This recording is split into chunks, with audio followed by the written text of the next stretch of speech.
Let's start off with another Bookfox video. Let's go. Their deepest secrets to me on Bookfox, and I was really surprised at what they admitted. I got more than 300. Okay. Didn't like that. 300 anonymous confessions from writers, given through email, through a form on my website, and through DMs. And I narrowed them down to the most shocking and surprising 25. I have no idea who submitted them, and once you see some of these secrets, you'll understand why they wanted to stay anonymous. Especially the last 5, which I saved for the last 5 because they are wild. And if you want to submit a confession, there are instructions in the description below how to do that for my next confession video. Number 25. I told my husband that the angry, vengeful character in my new novel was based on a former boyfriend, but it really was based on him. Ooh, damn. Sounds like this is going to be a former husband soon. But, you know, damn. You say to write what you know. 3 years after one of my best writing friends published her first novel for an ungodly amount of money, I still haven't read it. I forced myself to read the Goodreads and Amazon reviews until I could fake a conversation. This sounds like jealousy. I get it. We've all been there. But consider this. Having friends publish successfully is way better than having strangers publish successfully. It means when you publish your book, now you have a famous friend to get a blurb from. Exactly. I look down on everyone who has ever self-published as being an untalented hack. Oh, that's pretty savage. I guess if you've been burned by some really bad indie books, I guess I can understand why you would look down on them. I'd just say there are plenty of terrible self-published books, but there are tons of amazing ones as well. Kind of like the ratio between terrible books and good books in traditional publishing. I simultaneously submit to places where you are not allowed to simultaneously submit. Rebel. What are you going to do next? Half-inch margins? Write in Comic Sans? Avoid quotation marks? I bought an app that offered phone notifications whenever someone bought my novel. And I lied to my wife and told her the constant dings were people texting me. You wanted to feel important because people were buying your book. Yeah, that's fine. But you also wanted your wife to feel like you were important. Oh, I have all these people texting me. Also, what's the name of the app? I wrote my first novel after my child died, and I actually told myself, for reasons of motivation, that by giving birth to a book, I could alleviate the pain. I'm so sorry to hear that. And yeah, that's writing brutal. a book does feel like giving birth in a lot of different ways. Thankfully, one of the great aspects of writing is that writing can be therapeutic. It can heal you. And I hope time and the process of writing can alleviate some of that pain. After writing short stories for more than 10 years, I still haven't published a single That's one. me. Writing is such a tough business. It is just brutal. But maybe short stories really aren't your jam. Sometimes it's perfectly fine to pivot, as they say in the tech industry, pivot to a new genre. Try nonfiction, try poetry. Remember, the founder of KFC failed at a dozen businesses before he finally stumbled onto this fried chicken recipe and became a multi-millionaire. I told my boyfriend that I was going I think the reason I'm sick is probably my niece and my nephew. But really, I just wanted to get They're away always from fucking him for sick. a few days so I could decide whether I should break up with him. I feel bad for the boyfriend. And also we need an update on this situation. Did you stick with writing and throw out the boyfriend? Did you make that ex-boyfriend a villain in your next novel? Number 17, that trip to Panama that I told the IRS was for purposes of writing research? Well, let's just say my novel's set in Tennessee. Hey, I see no problem here. Maybe you'll use the Panama trip for the next novel, or for the one after that, or for a short Isn't that story, technically or for a fraud? article. Or maybe one of the characters in this novel lived in Panama previously. When you think about it, everything you do in life fuels your writing in some way. But if the IRS is watching this, I only take very justifiable deductions. Even though I write literature, I really think the movies, YouTube, and TikTok are where it's at. Spend 3 months on a scene that you feel is dragging, so you remove the scene. Feels bad, queen, but it's a learning process. That only they can do. Books are cool precisely because they're not Hollywood or Instagram. They're these weird countercultural things, and I love them for it. All my rejections are recorded on an Excel spreadsheet in neat, tiny, ordered rows, and I have the total number memorized. You memorize that number because you're trying to shame yourself, but you shouldn't feel ashamed. Every writer has a ton of rejections. Remember that giant stack of rejections that Stephen King kept impaled on the nail? And then it got too heavy for nail, so he had to substitute a spike. He's Stephen King. He's got a number 2, but he doesn't recite it to himself at night. Let the number go. Let it go. You know what you should do? You should recite your acceptance number to yourself. After I got cancer, I never wanted to write again. Ooh. It just seemed so pointless. Ooh, but you I felt leave a that way legacy. before, after I published my first book. I'd finally reached my goal and nothing much happened. But I take comfort in this quote from Gandhi. Gandhi said that whatever you do will be very insignificant, but it is very important that you do it. Even if only a few people read your book, you because otherwise no one would ever do anything, nothing would ever get done, and no one would ever care. Anonymous review. But you can't, you can't, the 0.1% can't be everyone, that's why it's 0.1%. Don't tell them.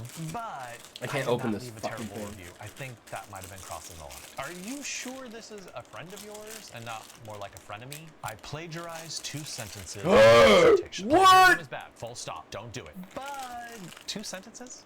Only 2 sentences? If it's any consolation, that's yeah, it's way better than like most fucking people. Why can't I not fucking open this? Oh my god, it's gonna explode everywhere.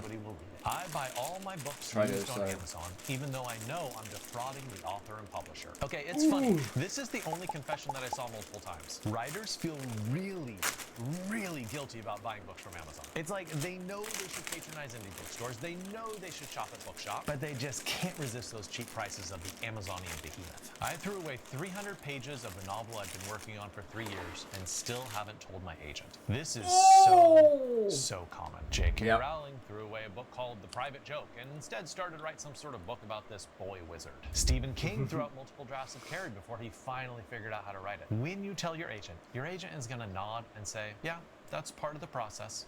It's okay. It's okay. It wasn't exactly lying when I wrote that controversial scene in my memoir. Let's say I wildly exaggerated. What is the line between lying and exaggerating to make a good story? If you're confessing this, that probably means you crossed over that line. You just gotta watch out for getting James frayed and then have to apologize to Oprah. Every time I pay one of those $3 reading fees to a literary magazine, I roundly curse everyone on the masthead for being such greedy little effers. If you are submitting 3 to 4 stories to 30 or 40 magazines, it really starts to add up. But remember back in the day before electronic submissions, you had to buy God, I couldn't imagine. You had to buy a return envelope.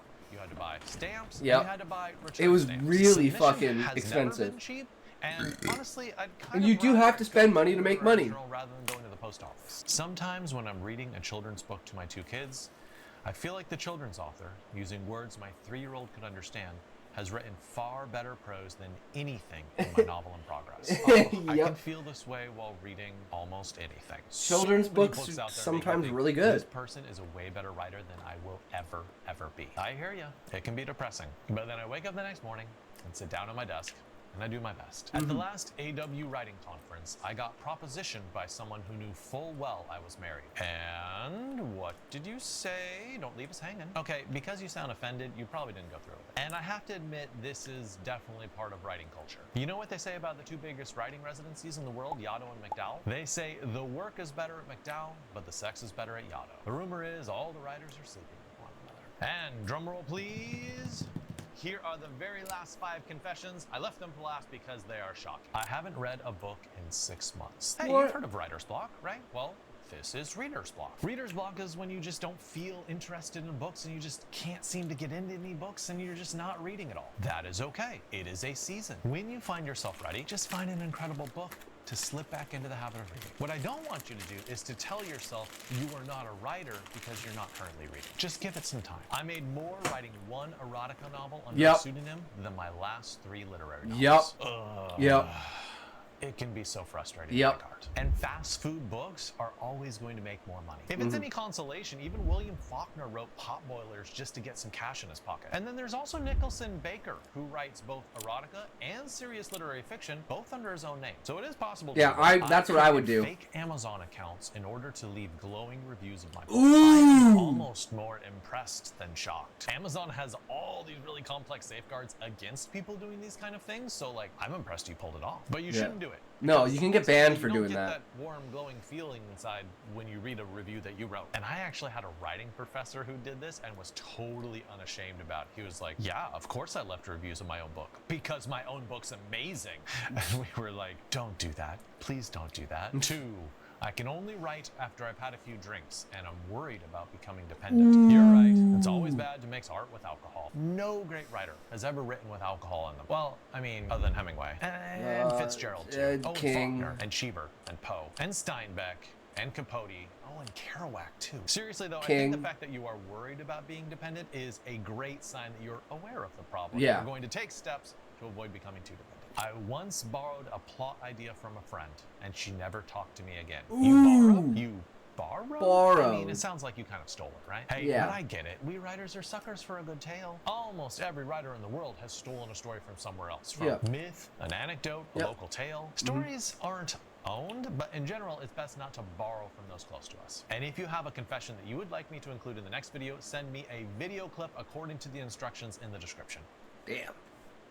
Well, that was fun. I have seen a... So that one doesn't even really require notes. I asked writers... Notes for it. But we will go here and we will do this because this will make everything super simple. That I've not been doing because I'm lazy as fuck. My story started as a Peter Pan retelling. Oh, that's cool. And think about like all the stories that are like a great example of Peter Pan is look at Hook. Have you ever watched Hook?